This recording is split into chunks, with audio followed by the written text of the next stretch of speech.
आदरणीय दाजुभाइ तथा दिदीबहिनीहरू जय मसी तपाईँलाई स्वागत गर्दछु लाइफ न्युज च्यानलमा। पुनः तपाईँहरूको सामु उपस्थित भएको छु। थम्बनेलमा हेरिसक्नु भएको छ एकजना चिर परिचित व्यक्तित्व जो प्रभुका दास हुनुहुन्छ।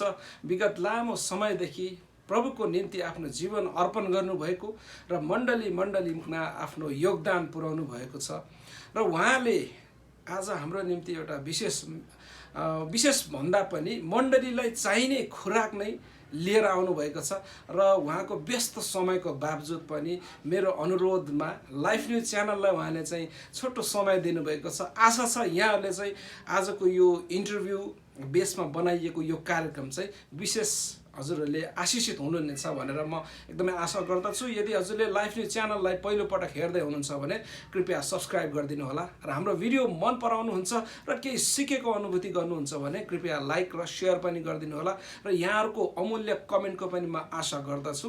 त्यसकारणले कमेन्ट सेक्सनमा कमेन्ट पनि गर्नुहोला र यहाँहरूको पनि केही सुझावहरू, केही प्रश्न, केही जिज्ञासाहरू छ भने प्लिज हजुरले डिस्क्रिप्सनमा दिएको मोबाइल नम्बर र मेरो इमेल एड्रेसमा तपाईले मलाई सोझै कन्ट्याक्ट गर्न सक्नुहुन्छ वा मलाई फेसबुकमा पनि तपाईले मलाई मेसेज गर्न सक्नुहुन्छ।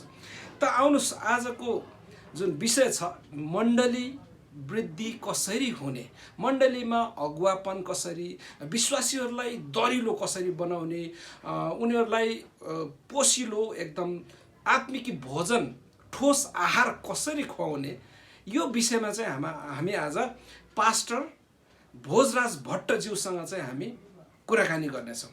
त आउनुहोस् उहाँलाई एकदमै स्वागत गरौँ लाइफ न्युज च्यानलमा। पास्टरजी जय मसी। जय मसी हजुर। यहाँलाई स्वागत छ लाइफ न्युज च्यानलमा। धन्यवाद यो मौका दिनुभएको लागि र यहाँहरूका श्रोता मित्रहरूलाई पनि ख्रीष्ट येशूको नाममा जय मसी। सुरुमा हजुरको अब हजुरलाई नचिन्ने सायद कमै छन् होला जस्तो लाग्छ मलाई विश्वभरि, तर पनि एउटा फर्मालिटी, एउटा सुरु गर्ने को निम्ति एउटा सुरुवातको आधार तयार पार्नको निम्ति हजुरको छोटो परिचय, कहाँ बस्नुहुन्छ अनि कुन चर्चमा सेवाकाई गर्दै हुनुहुन्छ त्यसको बारेमा अलिकति बताइदिनुहोस् न। हुन्छ, धन्यवाद। मेरो आफ्नो जीवनको सेवाकाई गर्दाखेरिको परिचय भनेको नै काठमाडौँ आशा चर्च हो र 2016 सालबाट काठमाडौँ आशा चर्चबाट म आसाममा त्यसै चर्चको एउटा मिसनरी पास्टरको हिसाबले नयाँ चर्च स्थापना गर्नको लागि आसाममा सेवा गर्दैछौँ र नेपालमा पनि हाम्रा अरू आशा चर्चहरू पनि छन् र यो कोभिड-19ले गर्दाखेरि गुवाहाटीमा थुप्रै बसियो, नत्र एक महिना 2 महिनामा काठमाडौँ आउने जाने सेवा सङ्गति गरि नै रहने गरिन्छ नेपाल र भारत दुवै देशको बिचमा। अहिले चाहिँ त्यहाँ हजुर यो कोभिड-19 को कारणले अड्किनु भयो जस्तो लाग्यो हो? हजुर, अहिलेसम्म नत्र एक या दुईचोटि नेपालमा आएर कुनै न कुनै सेवा सम्मेलन तालिमहरू गरिसक्यौँ होला। हजुर अब हजुरको जुन अनुभवको आधारमा छ त्यो अनुभवको आधारमा हजुरले लामो समय सेवाकाईमा बिताउनु भएको छ। हजुरको जीवन गवाई पनि थुप्रै भिडियोहरूमा, अरू वचनका कुराहरू पनि थुप्रै भिडियोमा हाम्रो दर्शकवृन्दहरूले सुन्नु र हेर्नु भएको छ र आज हामी साँच्चै नै मण्डलीको वृद्धिको निम्ति हजुरले 1, 2, 3 गरेर केही बुँदाहरू बताइदिनु भयो भने अहिले यो लकडाउनको समयमा धेरै हाम्रो दर्शकवृन्दहरूले यो इन्टरनेट चलाइराख्नु भएको छ जसको कारणले गर्दाखेरि उहाँलाई धेरै कुराहरू सिक्ने मौका छ। त्यसकारणले यो मौकालाई मैले गुमाउन चाहिनँ। हजुरबाट चाहिँ अब यो समय हजुरलाई दिन चाहे मैले। हुन्छ, धन्यवाद। चर्चलाई बलियो बनाउनु हरेक एउटा पास्टरको दर्शन र सपना नै हुन्छ। त्यसै सिलसिलामा सुरुका दिनबाटै मैले आफ्नो जीवनमा देखेको र सेवाकाई गर्दाखेरि अनुभव गरेको पहिलो कुरो चाहिँ निष्पक्ष अथवा स्वच्छ बाइबल प्रचार चर्चमा हुनुपर्छ। परमेश्वरको वचन जस्ताको तस्तै त्यसमा कुनै प्रकारको मिसावट बिना त्यसलाई हामीले विश्वासी माझ प्रस्तुत गर्न सक्नुपर्छ। चाहिँ त्यसैको एउटा खाँचो मैले देखेको कारण 2006 सालबाटै युट्युबमा आफूले मनमा लागेका वचन प्रस्तुत गर्दै आएको हुँ। किनभनेदेखि जब बाइबललाई हामीले जस्ताको तस्तै प्रचार गर्न सक्दैनौँ, विश्वासीहरूले परमेश्वरको वचनलाई जुन प्रकारले बुझ्नुपर्ने हो बुझेन, व्यवहारिक जीवनमा बाइबलले मेल खाएन भनेदेखि त्यो धर्म कर्म गरेर फाइदा हुँदैन। बाइबल परमेश्वरको सत्य वचन हो भने सत्यले जहिले पनि हामीसँग सरोकार राख्दछ। र यदि मैले ख्रीष्ट येशूमा विश्वास गरेको र उहाँले बोलेको र उहाँले आत्माद्वारा दिएको वचन सत्य हो भनेदेखि त्यसले विश्वासीको जीवनमा काम गर्नुपर्छ। तर त्यो काम गर्नको लागि सेवकहरूले त्यो वचनलाई बडो स्पष्टसँग सरल तरिकाले विश्वासीले बुझ्ने गरी वचन प्रचार, वचनको शिक्षा पहिलो महत्त्वपूर्ण एउटा प्रक्रिया हो। दोस्रो कुरो, परमेश्वरको मण्डली बलियो हुनको लागि अगुवाको धेरै ठुलो भूमिका हुन्छ। पास्टर प्रचारकहरूको धेरै ठुलो भूमिका हुन्छ। त्यसमा पनि यस्तो परमेश्वरका दास दासीहरू जसले साँच्चै नै त्यो निष्पक्ष ढङ्गले वचनमा विश्वास गरेको छ। जुन वचन विश्वासीलाई हामी खुवाउँदैछौँ त्यो वास्तवमा आफ्नो जीवनसँग सम्मिश्रण भएको छ। वचन प्रचार गर्ने व्यक्ति र उसको वचन कहिले पनि भिन्नता हुनु हुँदैन। जीवन र वचन चाहिँ मेल खाएको हुनु पर्यो। जीवनसँग मेल खाएको हुनु पर्यो। यदि म कुनै विषयमा वचन प्रचार गर्दैछु भनेदेखि मेरो जीवनमा त्यसको व्यक्तिगत अनुभव हुनु पर्यो। त्यस्तो किसिमले सेवा गर्ने सेवकहरूको ठुलो भूमिका छ मण्डलीलाई कस्तो प्रकारले बलियो बनाउने हो। वचन प्रचार अनि वचन प्रचारक पनि त्यस्तै किसिमले वचनमा भिजेको सरल जीवनशैली, त्यसका साथसाथै त्यो वचनसँग अनुभव भएको व्यक्तिले जब त्यो वचन प्रचार गर्छ र विश्वासीको सामनेमा जीवन जिउने उदाहरण देखाउँछ भनेदेखि त्यहाँका विश्वासीहरू आफै बलियो हुन्छन्। र त्यसपछि तेस्रो कुरो, पवित्र आत्माको नियन्त्रणमा बाँचेको जीवन विश्वासीको पनि र पास्टर प्रचारक अगुवाहरूको पनि। पहिलो कुरो, वचन प्रचार निष्पक्ष प्रभुको वचन जस्ताको तस्तै, त्यसलाई पूर्वाग्रह बिना, डिनोमिनेसनका यी ब्यागेजहरू बिना, र त्यसपछि प्रचारकको जीवन पनि विश्वासको सामनेमा आदर योग्य, अनुसरण गर्न योग्य, विश्वास गर्न लायकको, फलो गर्न लायकको, लोभलाग्दो अगुवापन बन्नु पर्यो। र त्यसपछि पवित्र आत्माको नियन्त्रणमा, पवित्र आत्माको अभिषेक। कहिले काहीँ अब पवित्र आत्माको अभिषेक र नियन्त्रण भन्ने बित्तिकै यो अतिवादमा हामी जान्छौँ र कहिले काहीँ एउटाले अत्यन्तै अतिवादको एकतिर लगाइदिन्छ, अर्कोले एकदमै पवित्र आत्माको घोर विरोध गरिदिँदाखेरि त्यहाँ मण्डलीमा विकास आउँदैन।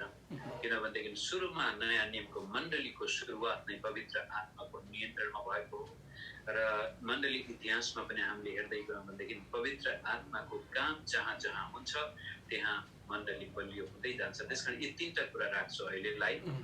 वचन प्रचार, त्यो वचन निष्पक्ष हुनु पर्यो, शुद्ध वचन प्रचार, अनि अगुवाको जीवन त्यो वचनसँग मेल खाएको हुनु पर्यो, र अगुवा र विश्वासीहरूको जीवनमा पवित्र आत्माको काम। यो पवित्र आत्माको नियन्त्रण भन्नुभयो नि हजुरले, जस्तो हामीले कतिपय सेवाकाईहरूमा विशेष गरेर क्रुसेडहरूमा हामी हेर्छौँ, त्यहाँ एकजना अगुवा हुनुहुन्छ, मैले कसैको न्याय गरेको त होइन, तर उहाँले प्रार्थना गर्नुहुन्छ, यसरी निधारमा छुनुहुन्छ वा कसैलाई छुनुहुन्छ, त्यो मान्छे उहाँ ढल्छ। अब त्यो पवित्र आत्माद्वारा ढलेको हो अथवा आफै ढलेको हो वा त्यहाँको चलन चल्ती नै पास्टरज्यूले मलाई प्रार्थना गरिदिनु भयो, म ढल्नुपर्छ भन्ने मनस्थिति हो वा चलन चल्ती हो, के हो त्यो मलाई थाहा छैन। किनभने मैले त्यस्तो सेवाकाईमा अहिले भाग लिने मौका पाएको छैन र म ढलेको पनि छैन। त्यस्तो खालकोलाई पवित्र आत्माको नियन्त्रण भन्ने कि अथवा अन्य भाषामा चाहिँ एकदम सबैले सुन्ने गरी सबै छक्कै पर्ने गरेर बोलेकोलाई पवित्र आत्माको नियन्त्रण भन्ने कि येशूको नाममा तुरुन्तै उठिजा भनेर जन्मैदेखिको लङ्गडो तुरुन्तै उठाउनेलाई भन्ने कि अथवा बाइबलका वचनका ती गहिरा गहिरा रहस्यका कुराहरूलाई तत्कालै उजागर गरिदिनेलाई भन्ने कि केलाई भन्ने, हजुरले यसलाई स्पेसिफिक बताइदिनु भन, हार्दिक अनुरोध गर्दछु। हुन्छ, पवित्र आत्माको नियन्त्रणमा बडो सरल छ, एकदमै साधारण तरिकाले एउटा साधारण विश्वासले पनि बुझ्छ। यदि कोही मान्छे पवित्र आत्माको नियन्त्रणमा बाँचेको छ भनेदेखि उसको जीवन प्रेमबाट परिभाषित हुन्छ। उसको जीवन जिउने शैली, उसको बोली वचन, हावभाव, घर परिवार, इष्ट मित्र, साथीभाइ, गैर इसाई मित्रहरूसँग जब व्यवहार गर्दाखेरि त्यो व्यक्ति प्रेमले भिजेको हुन्छ। त्यसैलाई भन्छ पवित्र आत्माको नियन्त्रण भएको जीवन, जो चाहिँ प्रेमबाट सञ्चालित। पावलले पनि भन्छ कि हामीलाई परमेश्वरको प्रेमले यस्तो प्रचार नगरी बाध्य बनाएको छ। परमेश्वरको प्रेमले हामीलाई सुसमाचार प्रचार गर्न बाध्य बनाउँछ। अर्को शब्दमा भन्यो भने पवित्र आत्माको शक्तिले हामीलाई सुसमाचार प्रचार गर्न बाध्य बनाएको छ। यो लडाउने पछार्ने यसका आफ्नै पक्षहरू छन्। कतिपटक के हुन जान्छ भन्नुहुन्छ भनेदेखि कुनै पनि शिक्षालाई हामीले एउटा पक्षलाई मात्रै फोकस गर्यौँ भनेदेखि जुन कुरो हामी अत्यन्त फोकस गर्छौँ त्यही बढ्दै जान्छ, हामी त्यसैमा रुमलिन्छौँ अनि भुल्छौँ, बाटो बिर्साइहाल्छौँ।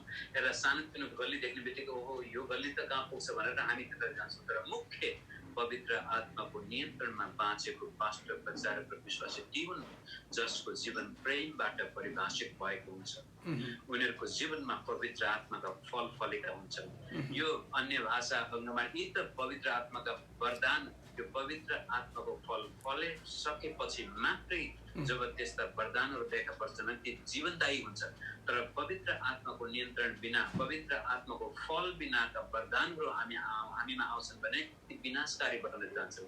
त्यसले धेरै पटक परमेश्वरको राज्यमा बल पुर्याउनुको सट्टामा विश्वासीलाई झन् धोका दिएको हुन्छ। परमेश्वरको राज्य कमजोर हुन्छ, उच्छृङ्खलपना मण्डलीमा आउँछ र गैर इसाई मित्रहरूले पनि हामीलाई हेर्दाखेरि जुन प्रकारले ख्रीष्ट येशूलाई हामीद्वारा चिन्नु पर्ने हो त्यस्तो नभएर उनीहरूले येशू ख्रीष्टलाई एउटा बेग्लै किसिमको एउटा देवता अथवा झाँक्रीको रूपले हेर्न सक्छन्। त्यस हिसाबले पवित्र आत्माको नियन्त्रण भन्नाले प्रेमले भिजेको मानिस, प्रेमबाट परिभाषित छ। म यहाँ दर्शकवृन्दहरूलाई पनि अनुरोध गर्न चाहेँ कि साँच्चै नै हामी साइन्स एन्ड वन्डर अर्थात् भनौँ एउटा आश्चर्य कर्मको पछाडि दौडिनु भन्दा पनि पास्टरज्यूले भन्नुभयो चाहिँ एउटा कुनै अगुवाको जीवनबाट प्रेम झल्किन्छ, ऊ प्रेमिलो हुन्छ भने साँच्चै नै ऊ पवित्र आत्माद्वारा चाहिँ नियन्त्रित छ भनेर हामी बुझ्नु पर्यो। त्यस कारणले यसलाई चाहिँ याद गर्नुहुन म हार्दिक अनुरोध गर्दछु। तर मैले आश्चर्य कर्महरूको विरोध गरेको पनि होइन, तर यहाँ चाहिँ के छ भने आश्चर्य कर्म कोही पछि लागेर आफ्नो सबै थोक त्यसमै न्योछावर गर्ने, सबै समर्पण गर्ने, तर पछि गएर ठक्कर खाने र कहीँ आश्चर्य कर्म भएन भने त्यसपछि निराश हुने र ब्याकस्लाइड हुन सक्ने सम्भावना पनि भएको हुँदा यो एउटा चेतावनीको रूपमा यसलाई सजग भएर हामी चाहिँ यसको पछि लाग्नुहुन म हार्दिक अनुरोध गर्दछु। त्यसपछि मैले पास्टरज्यूलाई फेरि केही अनुरोध गर्न चाहेँ, केही प्रश्न गर्न चाहेँ।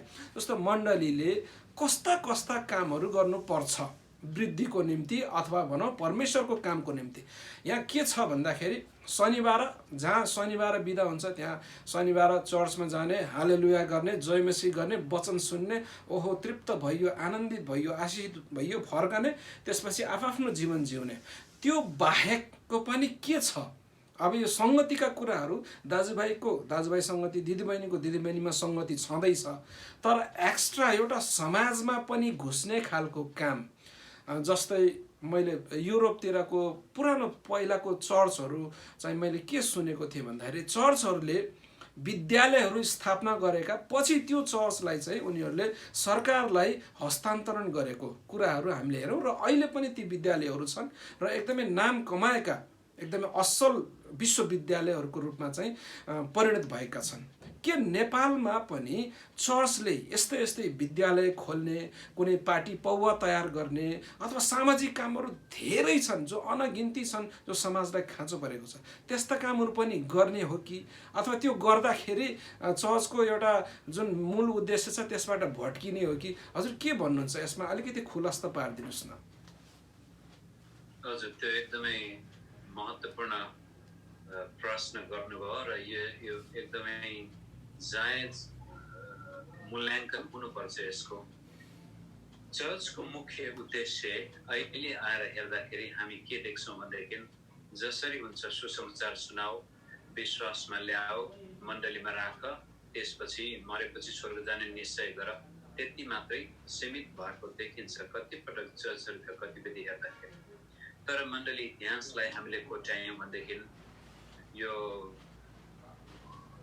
युरोपको कुरा गर्नुभयो, युरोप नभएर मिसनरी गएका देशहरूमा, अब एसिया र अफ्रिकामा पनि हामीले यो 1830-35देखि अगाडिका मिसनरीहरूलाई तपाईँले अध्ययन 1850 भनौँ, 1850-60 यो दोस्रो के अरे आजभन्दा 200-150 वर्ष अगाडि नै भनौँ, त्यति बेलासम्मका मिसनरीहरूको एउटा छुट्टै प्रकारको दर्शन हुन्थ्यो। हामीले अध्ययन गरेको खण्डमा जस्तै भारतको एउटा उदाहरण लिनुहोस्। भारतमा यो अङ्ग्रेजी उपनिवेश भइसकेपछि मिसनरीहरू आउँथे।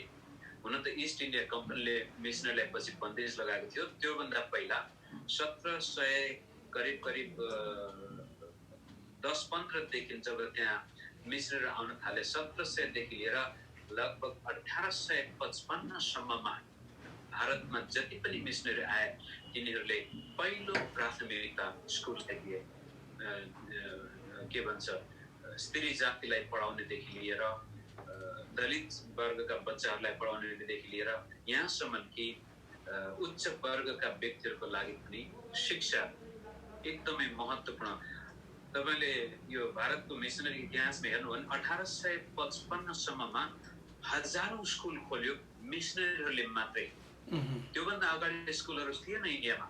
सुरुमा यो 18औं शताब्दीमा चाहिँ एलिमेन्ट्री स्कुल के भन्छ प्राइमरी तहको स्कुलहरू धेरै मिसनरी युरोपियनहरू अमेरिकन अलि पछि आए। युरोपियन मिसनरीहरूले 18औं शताब्दीमा प्राइमरी स्कुल खोले भनेदेखि 19औं शताब्दीमा आएर त्यसपछि सेकेन्डरी स्कुलदेखि लिएर कलेज अनि युनिभर्सिटी जस्तै मद्रास कलेज यो लगभग 1850 तिर भयो। कलकत्ता युनिभर्सिटी पनि 1850 तिर सुरु गरे, मिसनरीहरूले सुरु गरे। अलेक्जेन्डर डफ भन्ने एउटा ब्रिटिस मिसनरी आउनुभयो 1830 मा। अनि उनले आएर त्योभन्दा पहिला भर्नाकुलर के भन्छ स्थानीय भाषामा स्कुलहरू थिए। अनि अलेक्जेन्डर डफ आएपछि र अरू व्यक्तिले पनि हैन हामीले भारतका व्यक्तिहरूलाई सुसमाचार सुनाउने मात्र होइन उनीहरूलाई उच्च शिक्षा पनि दिनुपर्छ। जसरी युरोपमा त्यति बेलामा इन्लाइटनमेन्ट एउटा ज्ञानको उदय भएको थियो, ज्ञानको युग थियो। त्यो युरोपियन ज्ञान पनि भारतीयहरूले पनि पाउनुपर्छ भन्ने उद्देश्यले इङ्ग्लिस मिडियम स्कुलहरू सुरु हुन थाले। त्योभन्दा पहिला भारतीय भाषामा स्कुलहरू थिए। अनि इङ्ग्लिस मिडियमहरू हुँदै पछि गएर धेरै धेरै उच्च आजका ती विश्वविद्यालयहरू पनि तिनीहरूको सुरुवात भारतमा समेत पनि हस्पिटल अर्को एउटा खण्ड छ, त्यो पनि हामी हेरौँला समय भएको खण्ड। मैले भन्न खोजेको कुरो के भनेदेखि यो अहिले आएर नेपाली चर्चमा तपाईँले अधिकांश समय देख्नुहुन्छ हाम्रो चर्चको मुख्य उद्देश्य सुसमाचार सुनाऊ, त्यसपछि मण्डलीमा ल्याऊ र जसोतसो स्वर्गसम्म जानको लागि थमथमाएर राख्नुपर्ने त्यति मात्रै सीमित देखिन्छ। केही गरी बिचमा ब्याकस्लाइड भएर गयो भने हराउँछ कि भन्ने चिन्ता। तर यो यस्तो प्रकारको वातावरण हाम्रो यो 1850 बाट सुरु भयो। कसरी भयो भन्नुहुन्छ भनेदेखि त्योभन्दा अगाडि हामीलाई यो र्याप्चर भन्ने शब्द त्यति थाहा थिएन विश्वासीहरूलाई। यहाँले कति अध्ययन गर्नु भएको छ र्याप्चर भन्नाले यो महासङ्कष्टकाल प्रकाशको पुस्तकमा हामीले अध्ययन गर्दाखेरि महासङ्कष्टकाल एन्टी ख्राइस्ट राज्य गर्नुभन्दा पहिला चर्च चाहिँ उठाइनेछ, आकाशमा उडाइनेछ अथवा स्वर्ग लगिनेछ। त्यसपछि यो संसारमा एन्टी ख्रिस्टले राज्य गर्नेछ र त्यसपछि फेरि क्रिस्चियन मण्डली यहाँ आउनेछ र यीशु ख्रिस्टले 1000 वर्ष राज्य गर्नुहुनेछ। यो शिक्षालाई हामी त्यसपछि 1840-50 बाट युरोपमा सुरु भयो, युरोपबाट अमेरिकामा गयो। अमेरिकामा जब यो शिक्षाले जरा गाड्यो अमेरिकी मिसन बोर्डहरू एकदमै यसबाट प्रभावित भएका थिए र अहिले आएर तपाईको भारतमा, नेपालमा, बङ्गलादेश अथवा कोरिया, चीन, अफ्रिकामा समेत पनि यो नै एउटा पक्ष के भयो भनेदेखि होइन यो संसार त अब नष्ट हुने हो, यो संसार त ख्रिस्ट विरोधीको अधीनमा जाने हो, हामी त केवल येशूको दोस्रो आगमन अथवा र्याप्चरलाई मात्रै पर्खिनु पर्छ। यो संसारमा असल काम गरेर केही फाइदा छैन, जसोतसो यहाँका मान्छेहरूलाई आत्मा बचाउनु मात्रै पर्यो भन्ने एउटा किसिमको त्यो अपरजटको सुसमाचार। जसोतसो अब यो जहाज डुब्दैछ, यो डुब्दै गरेको जहाजलाई जति सक्दो मान्छेलाई बचाउनु पर्यो भन्ने शिक्षा यो 1850 तिरबाट सुरु भयो। त्योभन्दा अगाडिका मिसनरीहरू जति पनि थिए उनीहरू कहिले पनि यस्तो होइन कि यो संसार नै परमेश्वरको राज्यमा परिणत हुनुपर्छ। जसरी यीशु प्रभुले प्रार्थनामा सिकाउँदै भने हे हाम्रा स्वर्गमा हुनुहुने पिता तपाईँको नाम पवित्र, तपाईँको राज्य आओस् यस पृथ्वीमा, तपाईँको इच्छा पनि जस्तो स्वर्गमा छ यसै पृथ्वीमा पुरा होस्। यसको मतलब यीशु ख्रिस्टले हामीलाई यो संसारमा आफ्नो राज्य विस्तारको लागि राख्नु भएको छ र एक दिन जब यहाँ परमेश्वरको राज्यले धेरै प्रकारको प्रभाव पारेको थियो ख्रीष्ट येशू आउनुहुनेछ भनेर त्यस्तो प्रकारको विश्वास मण्डलले गर्दथ्यो र केही गरी येशू ख्रीष्ट आउनुभन्दा पहिला हामी पनि दुःख कष्ट महासङ्कट कालबाट भएरै जानुपर्छ भन्ने विश्वास थियो धेरै विश्वास।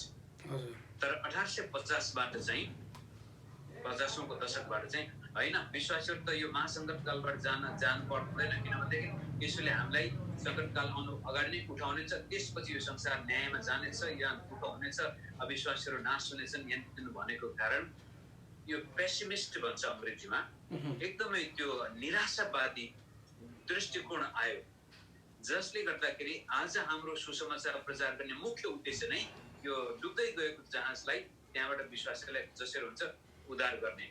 तर त्योभन्दा अगाडिका मिसनरीहरू होइन यसै संसार यो जहाजमा परमेश्वरको राज्य छ यसलाई हामीले बिस्तारै बिस्तारै अगाडि लैजानुपर्छ भन्ने त्यो विश्वास थियो। अनि 1850औं दशकपछि यो डिस्पेन्सेसनलिजम भन्ने एउटा छुट्टै प्रकारको थियोलोजिकल सिस्टम छ यसको स्ट्यान्ड हाम्रो विश्वासीलाई त्यति धेरै थाहा नहुन सक्छ। त्यो सिस्टमले आएर हामीलाई यस्तो खालको युगमा राखिदियो कि यो युगमा अब असल काम गर्नु छैन शिक्षा दीक्षा नदिए पनि हुन्छ सोशल गस्पल के भन्छ सामाजिक काम नगरे पनि हुन्छ सुसमाचार नै मुख्य कुरो हो मान्छेको मुक्ति नै मुख्य कुरो हो जसो तसो येशू ख्रीष्ट संसारमा हामीलाई पापबाट बचाउन आउनुभएको हो। त्यसकारण एउटाले प्रभु येशू म मेरो पाप स्वीकार गर्छु मलाई मुक्ति दिनुहोस् भन्यो उसलाई नयाँ जन्म पाएपछि सिद्धियो जजको उद्देश्य प्राप्ति भयो। त्योभन्दा अगाडिका मिसनहरू होइन हामीले सर्वाङ्गीण विकास गर्नुपर्छ देशमा परमेश्वरको राज्य स्थापित हुनुपर्छ समाजमा परमेश्वरको राज्य स्थापित हुनुपर्छ। त्यस उद्देश्यले गर्दाखेरि हरेक तपाईँ यो 1850 देखि अगाडिका मिसनरीहरूलाई हेर्नुहोस् उनीहरूले कति ठुलो काम गरेको छ। विलियम केरीकै हिसाब गर्नुहोस् उनले शिक्षाको क्षेत्रमा कति योगदान पुर्याए सती प्रथा हटाउन कति योगदान पुर्याए पत्रिका सुरु गरे उनले भारतमा पहिलोपल्ट र अलेक्जेन्डर डफले त्यस्तै किसिमले ठुल्ठुलो शिक्षक संस्थाहरू सुरु गरे। अनि 19औं शताब्दीको सुरुमा एकजना भेल्लोर मेडिकल कलेज त तपाईँले सुन्नु भएको छ हैन त भेल्लोर जाने भन्दा धेरैजना हार्टको समस्या हुँदा किडनीको साउथ एसियाको एउटा बेस्ट मेडिकल इन्स्टिट्युटमा आउँछ भेल्लोर क्रिस्चियन कलेजको मेडिकल कलेज। त्यो पनि एकजना अमेरिकी दिदी 1800 कतितिर मलाई मिति त्यति थाहा छैन कतितिर उनका आमा बाबु भारतमा मिसनरी थिए अनि त्यो बहिनी भारतमै जन्मिन् दिदी अथवा अमेरिकामा फर्केपछि उनले पनि सेवा गर्ने निर्णय गर्यो अनि सेमिनरी पढ्न गइन्। अमेरिकामा जाँदाखेरि सेमिनरी पढ्दै थिइन् अचानक भारतमा आमा बिरामी भइन् अनि आमालाई हेर्नको लागि उनी भारतमा फेरि फर्केर आइन्। त्यसपछि त्यति बेला उनी करिब 20-22 वर्षको भइसकेको कारण अनि बल्ल त्यसपछि त्यो स्त्री जातिलाई बिरामी हुँदाखेरि गर्भवती हुँदाखेरि त्यति बेला पनि अब बच्चा जन्माउने बेलामा मद्दत गर्ने पुरुषहरू मात्रै अनि इत्यादि कुराले गर्दाखेरि त्यो बहिनीको मगजमा के लाग्यो होइन हाम्रो उद्देश्य त खाली सुसमाचार प्रचार गर्ने मात्र होइन हामीले त मानिसलाई सेवा पनि पुरा शरीर पनि परमेश्वरले बनाएको हो यो पनि परमेश्वरको मन्दिर हो हामीले मानिसलाई शरीरमा पनि सेवा पुर्याउनु पर्छ भन्दाखेरि बाउसँग उनको खटपट पर्यो बाउले मानेको थिएन उनी अमेरिका फर्केर गई। त्यसपछि न्युयोर्कको एउटा मेडिकल कलेजमा उनी पढ्न थालिन् डक्टर सेमिनरी पढ्ने बाइबल थियोलोजियन बन्ने उद्देश्यले मिसनरी बन्ने उद्देश्यले गएको एउटा स्त्री जाति यो 1800 करिब 70-80 को कुरो गर्दैछु म अनि मेडिकल कलेजमा पढिन् एकदमै नम्बर 1 ग्रेजुएट भएर उहाँ निस्केर आइन्। ग्रेजुएट हुने बित्तिकै पनि भारतमा आइन् भारतमा आएर आफ्नै बेडरुमबाट एउटा सानो क्लिनिक सुरु गरिन् र आज हामी त्यसलाई भेल्लोर मेडिकल कलेज अथवा क्रिस्चियन मेडिकल कलेजको हिसाबले चिन्दछौँ विश्व प्रख्यात। भारतमा सबभन्दा पहिला यो मुटुको के थियो मैले याद गरेन अहिले झलक यादमा आयो किडनी पहिलो पटक किडनी ट्रान्सप्लान्ट गर्ने पनि थियो अनि बोन मेरो ट्रान्सप्लान्ट गर्ने पनि थियो भनेपछि यस्तो प्रख्यात सामाजिक सेवा त्यति बेलाका मिसनरीले गरे जसले परमेश्वरको राज्य यस संसारमा आउनुपर्छ। यो अन्धकारले भरिएको ठाउँमा येशू प्रभुले हामीलाई ज्योति बन्नको लागि राख्नु भएको छ भने अशिक्षाको अन्धकार छ भने त्यहाँ हामीले शिक्षा लिएर आउनु पर्यो।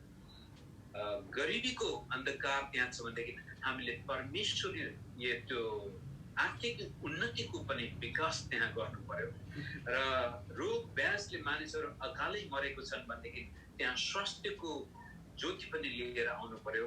रूढिवादीहरू छन्, यी जातीय विभेदहरू छन्, सामाजिक कुरीतिहरू छन् भनेदेखि त्यस्तो क्षेत्रमा पनि येशू प्रभुले हामीलाई ज्योति अनि नुन बन्नको लागि यहाँ राख्नु भएको छ र त्यो उद्देश्य आज हाम्रो नेपाली चर्चमा सायद कमै बसेको छ। नेपाली मात्र होइन, साउथ एसियन चर्च नै आज हेर्नुहोस्, यो 1800 पछि यो अमेरिकाबाट आएका मोडर्न डे मिसनरीहरू भनौँ न, आधुनिक युगका मिसनरी जब आएपछि यिनीहरूले बाइबल स्कुल सुरु गर्न थाले। त्यसपछि मेडिकल स्कुल सुरु गर्नुको सट्टामा, स्कुलहरू सुरु गर्नुको सट्टामा missionary training centre, Bible school, seminary, अनि त्यही कुरो भारतीयहरूले, नेपालीहरूले पनि विदेशमा पढ्न गयो, फर्केर आएपछि बाइबल स्कुल सुरु गर्यो। स्कुल सुरु गर्ने सपना प्राय थोरैकोमा मात्रै हामी देख्दैछौँ। त्यो तपाईँले भन्नुभयो जस्तै चर्चले के गर्नुपर्ने हो भन्दाखेरि मानवको सर्वाङ्गीण विकासमा ध्यान दिनुपर्ने र दिँदै आएको पनि छ, नगरेको होइन, चर्चले गरेको छ। बेलायतको तपाईँले इतिहास पढ्नुहोस्, अमेरिकाका लिडिङ के भन्छ एजुकेसनल इन्स्टिट्युटहरूमा तपाईँ जानुहोस्, सबै क्रिस्चियनले सुरु गरेको हो। बेलायतको त कुरै छोडिदिनुहोस्, युरोपको कुरै छोडिदिनुहोस्, यो हामी के भन्छ डेनिस चिज अनि डेनमार्कको स्विटहरू, डेरी प्रडक्टहरू थुप्रै आउँछ नि त डेनमार्कको। डेनमार्क पहिला एकदमै गरिब देश थियो। एकजना पास्टरले होइन मेरो देशलाई, मेरा विश्वासलाई म गरिबीबाट कसरी छुटकारा दिन सक्छु त भनेर उनले प्रार्थना गर्दै अध्ययन गर्दै गए। आजभन्दा झन्डै 150-200 वर्ष अगाडिको कुरो हो। अनि परमेश्वरसँग प्रार्थना गर्दै जाँदाखेरि उनले त्यसपछि यो एउटा हस्बेन्ड्री अथवा एग्रिकल्चर प्लस एनिमल के भन्छ पशुपालनका साथसाथै कृषिमा जोड दिन थाले। एउटा पास्टरको हातबाट यो विकास सुरु भयो र आज विश्व प्रख्यात डेरी प्रोडक्ट्समा आउँछ डेनिस मटेरियलहरू। त युरोपियन देश त्यतिकै अचानक आज विकासको चरम सीमामा पुगेका होइनन्। त्यहाँ क्रिस्चियन अगुवाहरूले, पास्टर प्रचारकहरूले खालि स्वर्ग जानको लागि मात्र नभएर यसै संसारमा बाँचुन्जेल पनि परमेश्वरको राज्यलाई ल्याउने प्रयास गरेको छौँ। त्यस किसिमले म यहाँ यति बेला एउटा के भन्छ आज प्रोस्पेरिटी गस्पल भनेर कता कता तपाईँले यो भनेको सुन्नुहुन्छ, विरोधाभास आवाज पनि बेलामा आउँछ। तर मैले चाहिँ सुरुदेखि के भन्दै आएको छु हाम्रो आशा चर्चका विश्वासीहरूलाई हेर, मसँग यो स्कुल सुरु गर्ने साधन स्रोत नहुन सक्छ, मसँग हस्पिटल सुरु गर्ने साधन स्रोत नहुन सक्छ, तर तपाईँहरूमा त्यो मानसिकतामा हाल्न सक्छु, त्यो विचारमा हाल्न सक्छु, त्यो भावनामा जगाउन सक्छु कि किनभने परमेश्वरले हाम्रो जीवनबाट हामीलाई गरिबीको रेखाबाट पनि निकाल्न चाहन्छ, रोगब्याजबाट पनि स्वास्थ्य दिन चाहन्छ र अन्धकार अशिक्षाबाट पनि मुक्ति दिन चाहनुहुन्छ। त्यो हामीले स्वीकार गर्नै पर्छ। तर कतिपटक यहाँ आज यस्तो पनि सुसमाचार प्रचार गरिएको सुने कि होइन हामीले गरिबीमै चित्त बुझाउनु पर्छ, बिरामी हुँदा पनि प्रभुलाई धन्यवाद दिएरै बस्नुपर्छ, अब जातीय विवेक भयो भने चुप लागेर बस्ने, विरोध गर्नु हुँदैन अथवा त्यसको लागि बोल्नु हुँदैन, खोज्नु हुँदैन। त्यस किसिमले मैले सुरुदेखि नै भन्दै आएको छु, गरिबी अशिक्षा हाम्रो मगजमा लाग्ने भएको कारण परमेश्वरको वचनले हाम्रो मगज परिवर्तन गर्नको लागि प्रशस्तै हतियार दिएको छ। म त्यो तपाईँलाई बताउन चाहन्छु। हामी गरिबीको रेखाबाट छुटकारा पाउने हो भनेदेखि मानसिक गरिबीबाट मुक्ति हुनुपर्छ।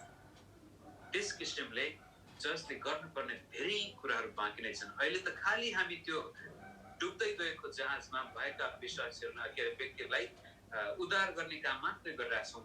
तर परमेश्वरले हामीलाई यो संसारमा राख्नुको मुख्य उद्देश्य येशू ख्रीष्टको राज्य विस्तार गर्ने यहाँ राख्नु। साँच्चै नै दर्शकवृन्द, पास्टरज्यूले भन्नुभयो चाहिँ के हाम्रो देश नेपालमा जसरी विदेशमा वा भनौँ भारतमै, हाम्रो छिमेकी राष्ट्र भारतमै जुन मिसनरीहरूले विगतमा एउटा ठुलो शिक्षामा क्रान्ति ल्याए, स्वास्थ्यमा क्रान्ति ल्याए, एउटा सुधारको कामहरू ल्याए, के हाम्रो नेपालको एउटा चर्चहरूले सामूहिक रूपमा वा इन्डिभिजुअल रूपमा के हामीले समाजलाई कुनै यस्तो देन दिन सकेका छौँ कि? यदि दिन सकेका छौँ भने तपाईँ हामीलाई धेरै धेरै धन्यवाद। तर यदि हामी त्यतातर्फ हाम्रो झुकाव छैन भने प्लिज हामी त्यतातर्फ पनि झुकाव राख्ने कि यो एउटा हामीले विचार गर्नुपर्ने र यसतर्फ झुकाव राख्नुपर्ने एउटा ठुलो खाँचो देखा परेको छ। र पास्टरज्यू, हजुरले जुन डेनमार्कको चिजको कुराहरू ल्याउनु भयो, हामीले त्यो कुरा थाहै थिएन, मिसनरीहरू र चर्चले चाहिँ यो कुराहरू ल्याएको रहेछ। भारतमा पनि 17औं शताब्दीमा आएर चाहिँ शिक्षाको उज्यालो छर्ने काम नै यो मिसनरीहरूले नै ल्याएका रहेछन् भन्ने कुरा पनि थाहा भयो। अब नेपालमा पनि हजुरलाई केही जानकारी छ कि जो चाहिँ मिसनरीहरूले एउटा विशेष जो चाहिँ मुख्य कामहरू गरे, ती कुराहरू पनि हामी जानकारी दिन पाए अझ पनि हामी गर्वान्वित हुने मौका मिल्थ्यो कि? हजुरसँग त्यस्तो केही इन्फर्मेसन छ भने प्लिज म यहाँलाई मौका दिन चाहन्छु। मसँग त्यो कुनै प्रकारको अध्ययन गरेर त मैले छैन, तर हामीसँग त कमन नलेज नै छ अहिले त, किनभने नेपालको चर्च इतिहास त्यति लामो होइन। त्यसकारण जस्तै यो सन् 1950मा जब नेपालमा प्रजातन्त्र आयो, राणा शासनको अन्त्यपछि जब देशमा स्वतन्त्रता आयो, त्यसपछि पहिलो एउटा क्रिस्चियन अथवा मिसनरी संस्था भनौँ, रोमन क्याथोलिक सँगसँगै यो युनाइटेड मिसन टु नेपाल पनि नेपालमा छेरेको हो। सेन्ट जेभियर स्कुल एउटा उदाहरण हो। उनीहरू रोमन क्याथोलिक भए पनि उनीहरू पनि क्रिस्चियन नै हुन्। उनीहरूले पनि क्रिस्चियसको नाम नै बोकेर नेपालमा आएर शिक्षा दिनुपर्छ नेपालमा भनेर आज नेपालका धेरै बुद्धिजीवी वर्गहरू ती सेन्ट जेभियर र सेन्ट मेरिजबाट पढेर निस्केका पनि छन्। र युनाइटेड मिसन टु नेपाल पनि त्यस्तै एक किसिमको जमर्को थियो। सुरुका दिनमा युनाइटेड मिसन टु नेपालले पनि कसरी हुन्छ अब स्वास्थ्यको क्षेत्रबाट र सामाजिक विकासको क्षेत्रबाट नेपालमा मद्दत गर्नुपर्छ भन्ने उद्देश्यले नै आए। अनि त्यसका साथसाथै तपाईँले सुदूरपश्चिममा पनि यो टिम मिसन भन्ने एउटा युरोपियन मिसन थियो, त युरोपियन मिसन भनेर भनेको थियो लेप्रोसीहरूको लागि। अब मलाई थाहा छ जब हामीलाई लेप्रोसी लाग्दथ्यो त्यो बेलामा कुष्ठरोग सत्यनाश सिद्धियो थियो। आशा नै कुष्ठरोग लागेपछि त्यहाँ कुनै आशा थिएन सुदूरपश्चिमदेखि लिएर। अनि तपाईँले यो आइलेन्ड लज दिदी जो बित्नुभयो, उहाँले पोखरामा अनि यता काठमाडौँमा पनि यता लालगढमा पनि यो कुष्ठरोगीहरूको जीवन प्रदान गर्नको लागि यी क्रिस्चियन मिसनरीहरूले नै ठुलो कदम चालेको छ। नेपालमा हाम्रो समाजले त कसैलाई कुष्ठरोग लाग्ने बित्तिकै त्यसपछि उसको सिद्धियो, अब जीवन त्यति नै हो। एउटा बडो दुःखलाई दर्दनाक अवस्था हुन्थ्यो, समाजले बहिष्कार गर्थ्यो भनौँ न, पुरै समाजबाट बहिष्कार। एउटा पशु सरह, पशुलाई भन्दा पनि दुर्व्यवहार गरिन्थ्यो एउटा कुष्ठरोगीलाई। अनि त्यस्ता व्यक्तिहरूको उद्धार गर्न युरोपबाट अमेरिकाबाट धेरै व्यक्तिहरू आजभन्दा 40, 50, 60 वर्ष अगाडि आए र नेपालमा हस्पिटलको क्षेत्रमा र शिक्षाको क्षेत्रमा यो सेन्ट जेभियर सेन्ट मेरिजका साथसाथै यो युनाइटेड मिसनले पनि धेरै ठाउँमा स्कुल, यो गण्डकी बोर्डिङ स्कुल कि एउटा भोकेसनल स्कुल पनि सुरु गरे। त्यसपछि छोटा मोटा स्कुलहरू कता सुरु भयो। त्यति एउटा कुरो यहाँनिर के भन्न मन लाग्यो भनेदेखि सुरुमा आएका मिसनरीहरूको जुन प्रकारको लक्ष्य र उद्देश्य थियो, त्यो ती मिसनरीहरू फर्केर गइसकेपछि नेपाली पास्टर प्रचारकले त्यो समात्न सकेन। त्यो एक किसिमको त्यो डिस्कन्टिन्युटी देखिन्छ। भारतमा पनि त्यस्तै भयो। जब युरोपियन मिसनरीहरू फर्केर गइसकेपछि अहिले नयाँ मेडिकल स्कुलहरू खोलेको तपाईँ देख्नुहुन्न क्रिस्चियनहरूले, अथवा युनिभर्सिटीहरू खोलेको देख्नु एउटा मात्रै हामी देख्दैछौँ। केपी योहन्नानले कता केरलामा यो गस्पल फर एसिया अथवा बिलिभर चर्चको थ्रुबाट ठुलो मेडिकल कलेज खोल्नु भएको छ भन्ने सुनेको छु। तर नत्र अरू यस्ता ठुल्ठुला शैक्षिक संस्थाहरू, स्वास्थ्य संस्थाहरू खोलिएका छैनन्। कता हामीमा एक किसिमको त्यो दर्शनको कमी हो कि अथवा प्रायोरिटी नै नभएको हो कि?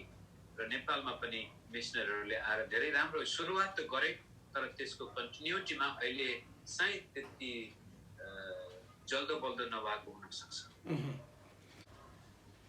अनि पास्टरजी, हजुरले भन्नुभयो चाहिँ साँच्चै नै कि नेपाली चर्चहरूमा त्यो भिजन, त्यो दर्शन नभएको पनि हुनसक्छ।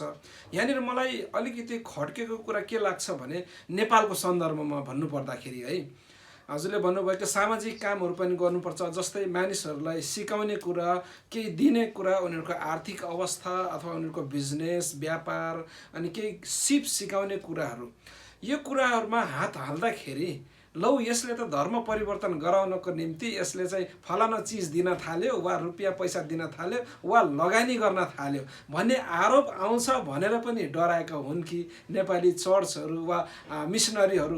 यो अवस्था अहिले बडो विषम परिस्थिति छ, यो पनि हुनसक्छ कि जस्तो लाग्छ लाग्दैन हजुरलाई?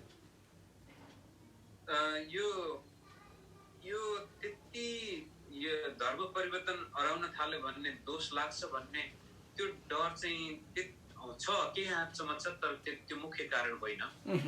मुख्य कारण किन चाहिँ नेपाली पास्टरहरूमा अथवा नेपाली क्रिस्चियन नेतृत्व पङ्क्तिबाट त्यस्ता किसिमका कार्यहरूमा हात अगाडि बढाइन, दर्शनको कमी एउटा, र त्यसपछि मैले भनिहालेँ जति पनि हाम्रो पास्टर प्रचारक हाम्रा अग्रजदाजहरू हामीभन्दा पछाडिका पनि हामीले हेर्दाखेरि हाम्रो मुख्य दर्शन भनेको नै सुसमाचार प्रचार गर।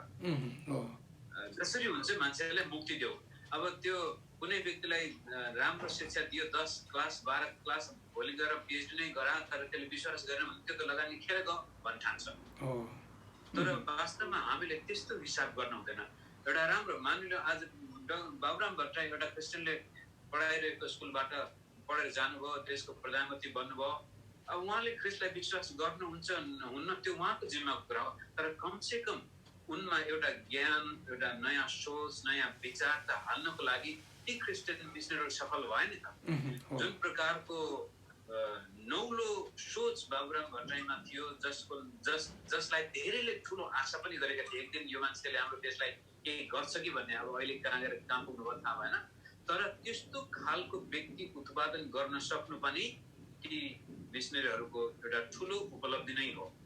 र नेपाली यो पास्टर प्रचारकको मानसिकतामा त्यो एक किसिमको संकुचित विचार हो कि केही गरी हामीले जनताबाट भए पनि जे गर्दा पनि मान्छेले विश्वासै गर्नुपर्छ तब मात्रै हाम्रो लगानीको अर्थ लाग्छ भन्दाखेरि त्यो राम्रो विचार होइन।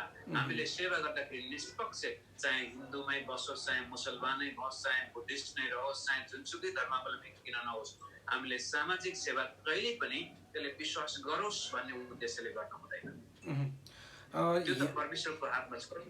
यहाँले भन्दै गर्दाखेरि साँच्चै नै नेपालमा अहिले चर्चमा मानिसहरू थुपार्ने काम भइरहेको छ, र त्यो मात्र नभइकन हजुरले भन्नुभयो चाहिँ एउटा दर्शन हालिदिनु पर्ने, उसलाई एउटा जिम्मेवारी बोध गराउनु पर्ने समाजप्रति, आफ्नो परिवारप्रति र मण्डली प्रति मात्र नभइकन समाजप्रति, देशप्रति पनि एउटा जिम्मेवार बोध गराउनु पर्ने नितान्त आवश्यकता छ भन्ने यहाँको भनाइलाई पनि मैले एकदमै स्वीकार्न चाहेँ।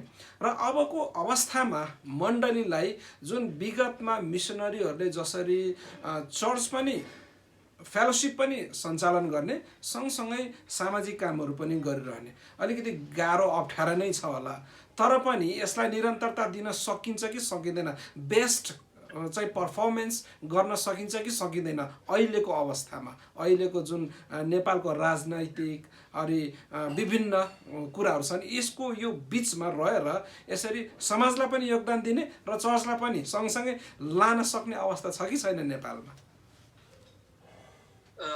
कुनै पनि क्षेत्रको विकासको लागि देशको राजनैतिक र आर्थिक विकासले धेरै ठुलो भूमिका खेलेको हुन्छ।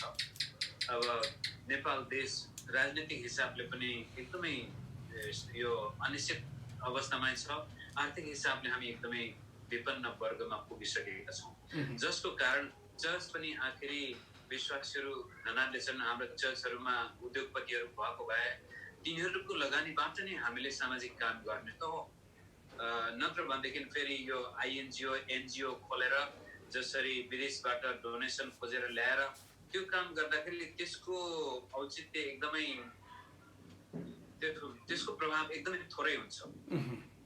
किनभनेदेखि दोस्रो कुरो यो एनजिओ आइएनजिओको आत्मा नै त्यसपछि सामाजिक विकास नभएर स्वार्थपूर्ति, त्यहाँका निश्चित व्यक्तिको आफ्नो स्वार्थपूर्ति गर्नको लागि ती एनजिओहरू खोलिए, आइएनजिओहरू खोलिएर जस्तै क्रिस्चियनकै हामी कतिपय यस्ता उदाहरणहरू देख्दछौँ, समाजमा विकास गर्नुको सट्टामा त्यसपछि आएको त्यो बाहिरबाट आएका डोनेसनहरू, त्यो ग्रान्टहरू जति पनि छन्, ती कि त पोलिटिकल पावर खरिद गर्नको लागि प्रयोग गरिन्छ, कि त आफ्नो व्यक्तिगत नालीबेलीको लागि, जागिर पाउनको लागि प्रयोग गरिन्छ, र समाजको सेवा गर्न त एकदमै निम्न थोरै मात्रै त्यहाँ हुन्छ। तर साँचो सामाजिक सेवा हुनुको लागि नेपालको चर्च सम्पन्न हुनुपर्छ, नेपालका क्रिस्चियनहरू सम्पन्न हुनुपर्छ, र नेपालमा आर्थिक विकास नआउन्जेलसम्म सायद हामी त्यो गर्न सक्दैनौँ होला अहिले तुरन्तै। विदेशको डोनेसन ल्याएर जसरी सरकार चलिरहेछ त्यस्तै किसिमले हाम्रो चर्चका सामाजिक गतिविधि चल्यो भने पनि जस्तो सरकार छ त्यस्तै हाम्रो सामाजिक गतिविधि हुनेछ। तर साँचो सामाजिक काम एउटा त्याग र तपस्या गरेर कसैले गरेको देखिन्छ भनेदेखि त्यसको लागि तपाईहरु मेरा चर्चमा उद्योगपतिहरू हुनु पर्यो, नाट्य व्यक्तिहरू हुनु पर्यो, बिजनेसम्यानहरू हुनु पर्यो। विलियम टेम्पल्टन, माफ गर्नुहोस्, जोन टेम्पल्टन अमेरिकी एउटा नाट्य व्यक्ति थिए। उनी गरिब एउटा किसानको छोरा थिए, अनि 16-17 वर्षको उमेरमा खेतीमा काम गर्दाखेरि दिक्क लागेर म त बुवा यो खेतीमा मन लाग्दैन, म उद्योगपति बन्छु भनेर एउटा गरिबको छोरा नियोगतिर जान्छ र लामो कथा पछि गएर उहाँ त्यति बेलाको सबभन्दा धनाढ्य, विश्वको धनाढ्य व्यक्ति बन्छ। तर उनी एउटा साँचो क्रिस्चियन थिए। आज टेम्पल्टन युनिभर्सिटी त्यहाँका काला जातिलाई पढाउन त्यति बेलामा, यो तपाईको 1960-70 को कुरो गर्दैछु, अनि अफ्रिकामा उनले धेरै हस्पिटलहरू सुरु गरे, विश्वविद्यालयहरू सुरु गरे। एकजना गरिब व्यक्ति, क्रिस्चियन व्यक्ति, उसले हैन म यो किसानी हैन म उद्योगपति बन्छु भनेर उनी न्युयोर्कतिर आउँछन्, एकदमै सफल हुन्छन् उद्योग गर्दै जाँदाखेरि, र आफूले कमाएको सम्पत्तिबाट अमेरिकामै सामाजिक काम गरे र अफ्रिकामा उनले धेरै देशमा हस्पिटल र स्कुलहरू खोल्ने काम गरे। त्यो अवस्था आउनको लागि हाम्रो देशमा राजनैतिक विकास, राजनैतिक एकदमै उच्च स्तर आउनु पर्यो। समाजमा एउटा उद्योगपतिले पैसा कमाउन सक्नु पर्यो, चर्चमा पनि त्यस्तै किसिमका धनाढ्य व्यक्तिहरू पनि हामीले जन्माउनु पर्यो। त्यसपछि हामी सामाजिक काम अझ बढी रूपान्तरित हिसाबले गर्न सक्छौँ। मैले यहाँलाई, अब हामी कार्यक्रमको लगभग अन्त्यतिर छौँ। अन्त्यमा मैले हजुरलाई एउटा प्रश्न राख्न चाहेँ। हजुरले राजनीतिको कुरा अन्त्यमा छोइहाल्नुभयो। नेपाली क्रिस्चियनिटीले, नेपालको क्रिस्चियन जगतमा भएका अगुवापन वा विश्वासीहरूले राजनीतिमा केही असर गर्न सक्छ कि सक्दैन? हजुरले भन्नुभयो चाहिँ पछि गएर त्यो राजनीतिले पनि आर्थिक, भौतिक विभिन्न कुरामा चाहिँ प्रत्यक्ष असर पार्ने भएको हुनाले नेपाली क्रिस्चियनिटीले राजनीतिमा असर गर्न सक्छ कि सक्दैन, प्रभाव पार्न सक्छ कि सक्दैन?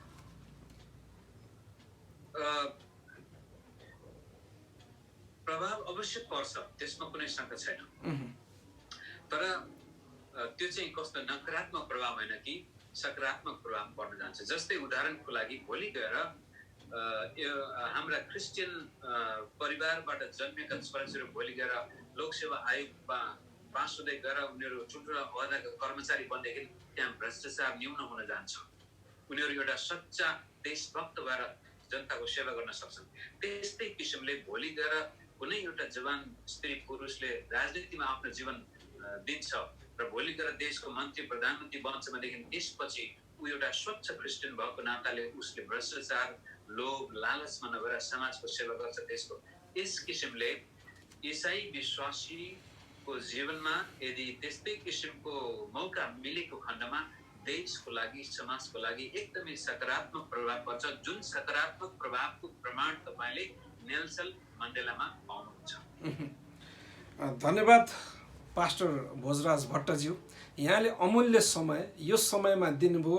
हजुरले मण्डली वृद्धिको निम्ति निष्पक्ष तथा स्वच्छ रूपमा मण्डलीका प्रचारक तथा अगुवाजनहरूले विश्वासीहरूको बिचमा बाइबलीय प्रचार गर्नुपर्ने र वचन र आफ्नो जीवनसँग मेल खाने खालको त्यो वचन प्रचार गर्नुपर्ने र पवित्र आत्माद्वारा नियन्त्रित भएको अगुवा हुनुपर्ने र विभिन्न हामीले सामाजिक कामहरूमा पनि योगदान दिनुपर्छ चर्चले भनेर जुन एउटा एकदमै सराहनीय, एकदमै भनौँ परमेश्वरको ज्ञान बुद्धि पाएको कुराहरू हजुरले हाम्रो चर्चका सदस्यहरूलाई हाम्रो विश्वभरि छरेर रहनुभएका नेपाली दाजुभाइ तथा दिदीबहिनीहरूलाई हजुरले ठुलो ज्ञानको कुराहरू दिनुभएको छ।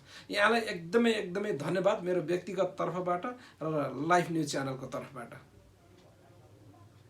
धन्यवाद यो मौका दिनुभएको लागि र तपाईँको च्यानल हेर्नुहुने सम्पूर्ण यी श्रोता मित्रहरूलाई परमेश्वरले पनि आशिष दिनुभएको होस् र आगामी दिनमा अझ तपाईँहरूको यो सेवकाईले अझ ठुलो रूप लिएको होस्। हुन्छ, धन्यवाद पास्टरजी। जय मसीह। जय मसीह। त दर्शकवृन्द, आजको यो शिक्षा पास्टर भोजराज भट्टज्यूबाट तपाईँले जुन पाउनुभएको छ, तपाईँलाई कस्तो लाग्यो? प्लिज तपाईँले कमेन्ट सेक्सनमा यो भिडियो हेरिसक्ने बित्तिकै कमेन्ट गर्नुहुनमा हार्दिक हार्दिक अनुरोध गर्दछु, ताकि तपाईँहरूको कमेन्ट र तपाईँहरूको लाइक र शेयरले अझ उत्साह बन्न सकिएको होस्, ताकि यस्तै यस्तै प्रभुका महान महान योद्धाहरू जो हुनुहुन्छ, जो प्रेमले भरिएका र पवित्र आत्माद्वारा चलाइएका व्यक्तित्वहरूलाई तपाईँहरूको सामु ल्याउन सकौँ र तपाईँहरूको अगाडि उहाँहरूको आशिषहरू सेयरिङ गर्न सकौँ। यति भन्दै आजको यो भिडियो यहीँ समाप्त गर्ने अनुमति चाहन्छु। आगामी भिडियोमा फेरि भेट्ने बाचासहित। जय मसीह।